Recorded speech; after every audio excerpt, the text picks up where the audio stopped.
Hello बच्चों, चलो इस प्रश्न को पढ़ते हैं। इस प्रश्न में पूछा गया है कि 500 मिली नाइट्रोजन को 27 डिग्री सेल्सियस से -5 डिग्री सेल्सियस तक समान दाब पर ठंडा किया जाता है, नया आयतन क्या होगा ये आपको बताना है। ठीक है, तो यहाँ पर सबसे पहले इस प्रश्न की मुख्य अवधारणा को सीखते हैं। मुख्य अवधारणा, तो यहाँ पर क्या दिया गया है, दाब क्या है, नियत है। नियत है, दाब नियत है।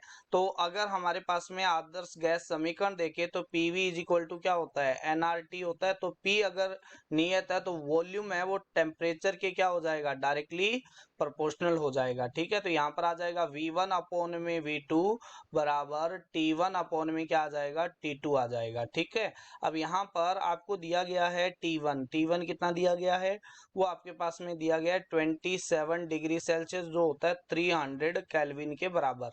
और T2 दिया गया है, वो दिया गया है -5 डिग्री सेल्सियस, जो होता है आपके पास में 268 केल्विन, यानी 273 इसमें क्या कर देते हैं, ऐड कर देते हैं, जोड़ देते हैं, तो केल्विन में ताप आ जाता है। और वॉल्यूम V1 दिया गया है, वो दिया गया है 500 ml आपको दिया गया है।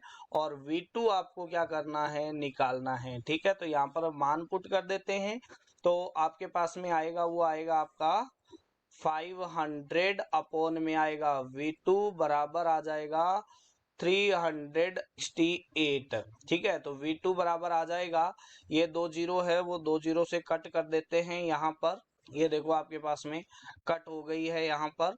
तो अब आपके पास में यहाँ पर देखा जाए V2, तो वो आ जाएगा इंटू 260। ठीक है, तो ये जो आ जाएगा, जो V2 आएगा वो आ जाएगा 446.66 ml।